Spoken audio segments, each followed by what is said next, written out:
L'Assemblée va entendre une allocution par son Excellence Monsieur Thomas Hendrik Ilves, président de la République d'Estonie. J'invite le protocole à escorter son Excellence.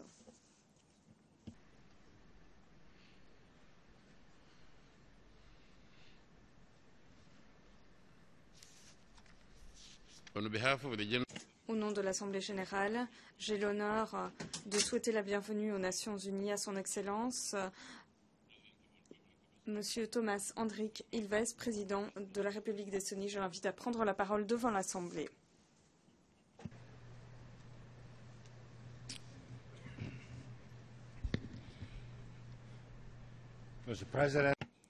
Monsieur le Président, Excellences, Mesdames et Messieurs, en ces 364 jours depuis que j'ai pris la parole la dernière fois à l'Assemblée, le monde a connu des changements spectaculaires. Nous sommes témoins d'un changement radical de la situation sécuritaire dans le monde. Des menaces sans précédent pèsent sur la paix et la sécurité depuis la guerre froide en Europe et dans le monde, alors que le terrorisme, les changements climatiques, les violations des droits de l'homme et la propagation du virus d'Ebola sont autant de défis mondiaux. Il nous faut des efforts concertés pour instaurer la paix et la stabilité en Europe et au Moyen-Orient et pour rétablir la crédibilité du droit international. Aucune circonstance ne saurait justifier le terrorisme sous quelque forme qu'il soit. En signant les conventions antiterroristes des Nations unies, les États ont promis d'empêcher et d'enquêter sur les crimes terroristes et de s'abstenir d'appuyer ou de tolérer tacitement ces crimes. L'EIL constitue une grave menace pour le peuple de l'Irak et de la Syrie, ainsi qu'au Moyen-Orient en général. Cette organisation terroriste exécute des prisonniers, tue des civils et commet des actes de génocide contre les minorités religieuses et nationales.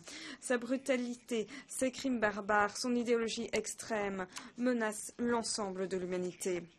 Cette organisation remet en cause les valeurs humaines universelles consacrées dans les documents des Nations unies. Nous devons arrêter les terroristes. L'Estonie salue tous les efforts mondiaux de lutte contre l'EIL et les autres organisations terroristes et est prête à contribuer à ces efforts. Et ici, j'aimerais me féliciter de l'adoption aujourd'hui de la résolution du Conseil de sécurité sur les combattants terroristes étrangers. Mesdames et messieurs, il y a 25 ans, lors de l'Annus Mirabilis 1989, l'Europe et le monde démocratique ont célébré un changement historique. Le mur de Berlin a tombé. La guerre froide qui divisait le monde en camp hostile depuis près de 50 ans avait pris fin. Cette année, nous devrions en effet célébrer l'anniversaire du triomphe de la liberté et de la démocratie. Mais pourtant, 2014 a été une année où l'ordre international, comme nous le connaissions depuis la guerre froide, a été violé et a été remis en doute. La géopolitique cynique dans les relations internationales a ressurgi. Les accords internationaux sur lesquels reposait le dispositif de sécurité de l'après-Deuxième Guerre mondiale ont été compromis. Je voudrais vous rappeler de ce dont nous avions tous convenu. La Charte des Nations Unies, en date de 1945, stipule, je cite, « Tous les membres doivent s'abstenir dans leurs relations internationales de recourir à la menace ou à l'emploi de la force contre l'intégrité territoriale ou l'indépendance politique de tout État. » Fin de citation. Dans l'acte final d'Helsinki de 1975, tous les pays transatlantiques avaient convenu de ne pas recourir à la force pour changer les frontières ou contester l'indépendance politique de tout État. Les États avaient convenu de considérer les frontières de chacun comme inviolables, de s'abstenir de faire du territoire des autres un objet d'une occupation militaire. Aucune occupation-acquisition de ce type ne serait reconnue comme étant légale.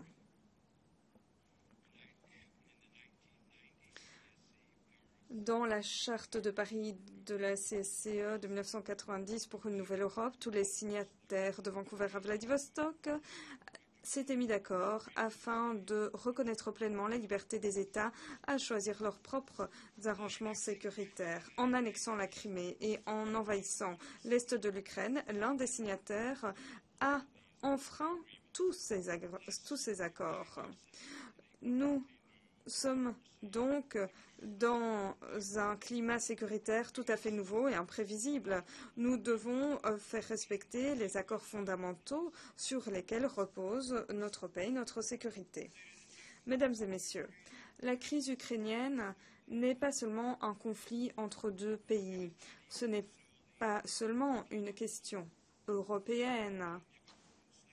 Si au lieu d'accords et de lois, la force brute serait de mise dans les relations internationales, si changer les frontières des États par la force deviendrait une norme acceptée, alors la stabilité du monde entier serait mise en péril.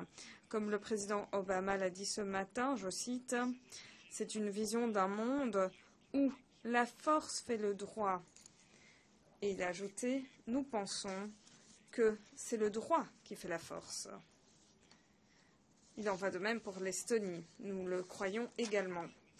Ces événements doivent être catégoriquement condamnés. La communauté internationale ne peut pas laisser la Crimée en l'état. Nous ne pouvons pas accepter des conflits latents créés à des fins géopolitiques. Les référendums qui sont conformes au droit international ne peuvent pas être organisés en 2 semaines en la présence de forces armées étrangères. Les résultats de ce type de référendum ne pourraient être considérés comme valables. L'indépendance, la souveraineté, l'intégrité territoriale doivent demeurer les droits fondamentaux des États et des nations. Il s'agit notamment du droit de décider de son propre avenir et de choisir ses alliés, comme le stipule la charte de la CSCE de Paris. Ces choix libres posés par des nations souveraines ne pourraient pas être acceptés comme étant un prétexte d'agression. Toutefois, ce n'était pas le souhait de l'Ukraine d'avoir ses propres arrangements sécuritaires qui a été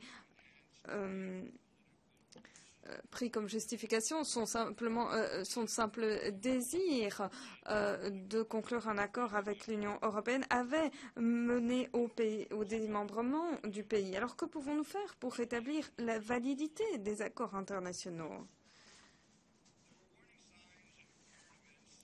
Il y avait des signes précurseurs sur les événements de l'Ukraine. On avait déjà tiré la sonnette d'alarme il y a 6 ans en Géorgie.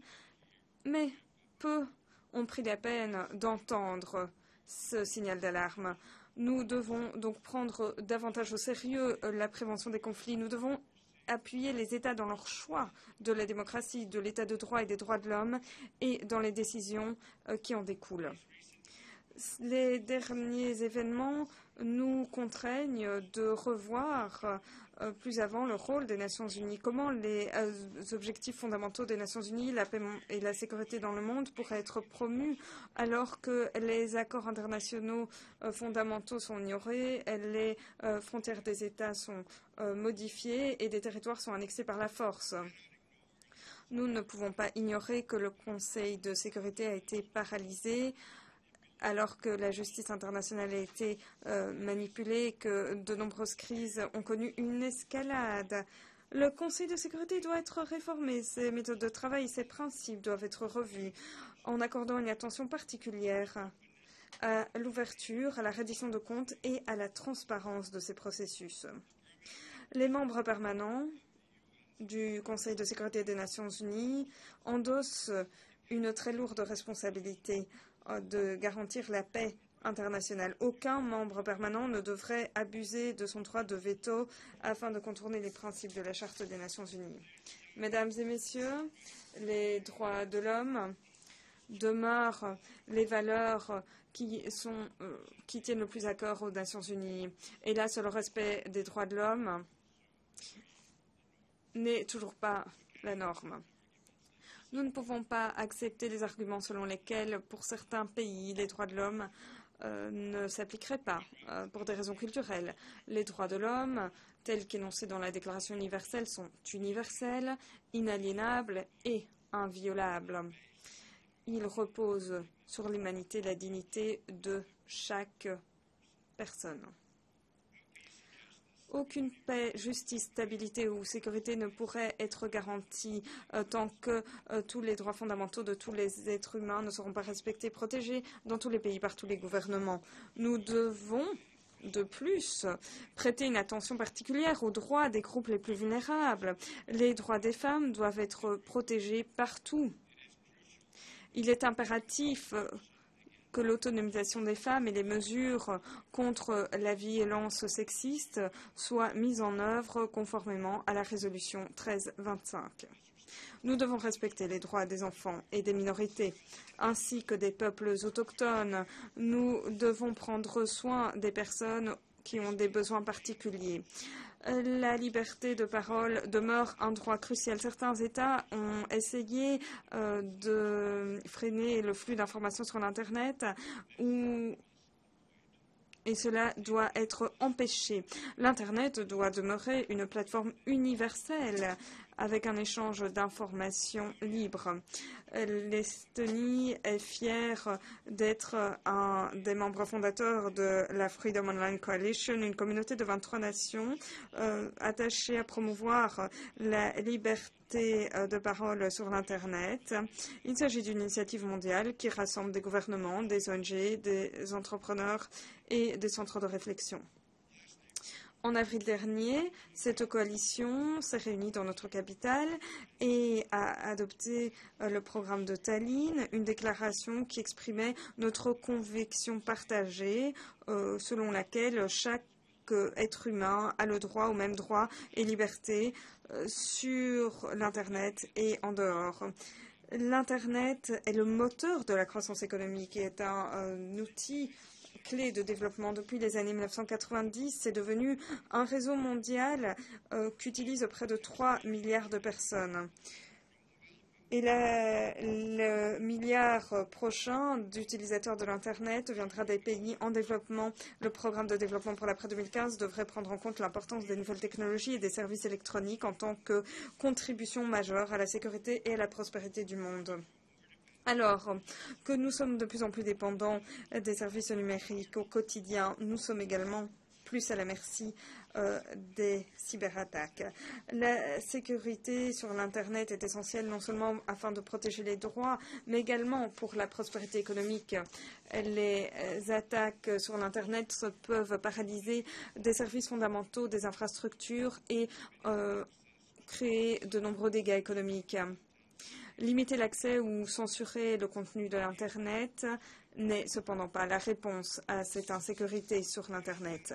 Mesdames et messieurs, parvenir au développement durable, c'est fondamental afin de relever plusieurs défis auxquels nous sommes confrontés.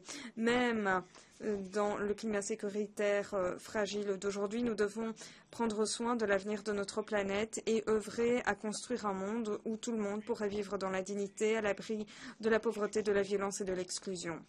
Dans notre monde interdépendant d'aujourd'hui, il est difficile d'y parvenir sans faire régner la paix et la stabilité.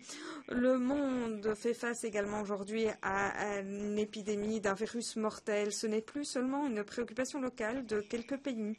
Ebola est devenu une urgence de santé publique internationale. En dépit des efforts déjà consentis par les gouvernements et les organisations internationales, l'épidémie avance rapidement. Nous appuyons les efforts de la coalition mondiale pour réagir à Ebola, qui a pour objectif de juguler et d'enrayer la propagation du virus. Les changements climatiques constituent déjà une menace existentielle pour certains pays. les changements climatiques ont des incidences dramatiques sur leurs conditions de vie, leur sécurité. Les petits États insulaires en développement sont les plus vulnérables. Si nous n'agissons pas rapidement, d'autres pays seront menacés également. Nous devons considérer ce problème de façon mondiale, pas seulement en suivant nos intérêts nationaux économiques à court terme. Les risques des conflits, de la violence, de l'insécurité, d'effondrement financier ou économique, de changement climatique, de la pénurie de ressources, des catastrophes naturelles sont intrinsèquement liés et doivent être traités de façon globale. Le nouveau programme de développement pour l'après 2015 doit être véritablement universel. Des objectifs de développement durable pourront être mis en œuvre ensemble. Les progrès en la matière seront garantis grâce à une bonne gouvernance, grâce à la transparence de la prise de décision et moins de corruption. Des institutions efficaces et responsables sont des moteurs du développement durable et les technologies numériques modernes nous aident à les créer. En Estonie, nous avons mis en place un système de gouvernance électronique qui accroît la transparence et limite la corruption. Nous avons fait part de cette expérience à tous les partenaires intéressés et nous continuerons à le faire. Mesdames et messieurs, depuis le 8 mai 1945, nous avons pensé que nous étions libérés de certains démons idéologiques une fois pour toutes. Mais pourtant aujourd'hui, nous voyons le retour d'idées qui avaient été rejetées depuis bien longtemps et qui datent de 1938. L'existence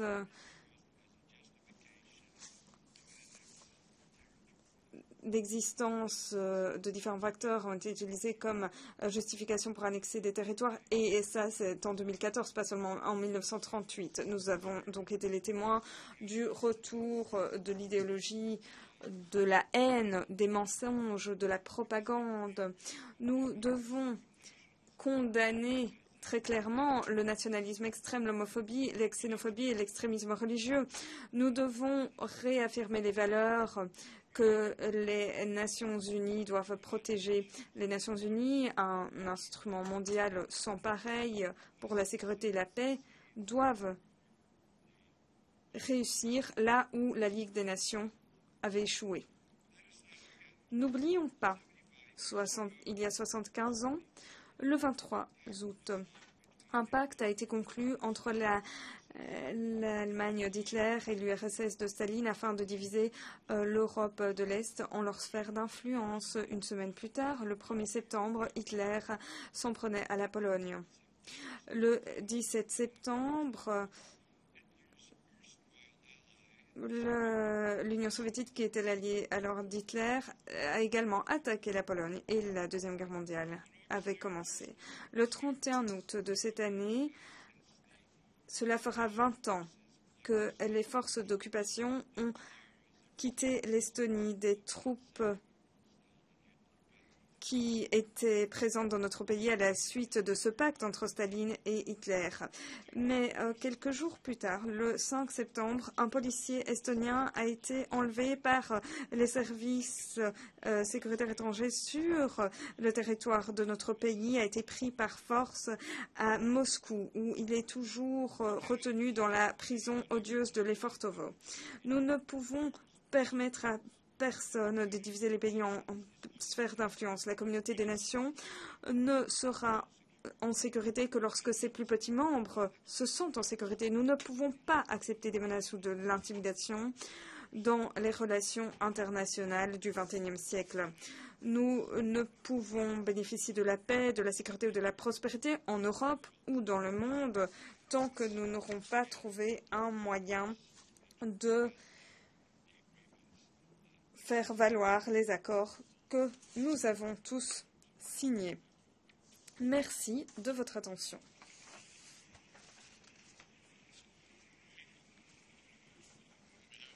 Au nom de l'Assemblée générale, je tiens à remercier le président de la République d'Estonie pour sa déclaration.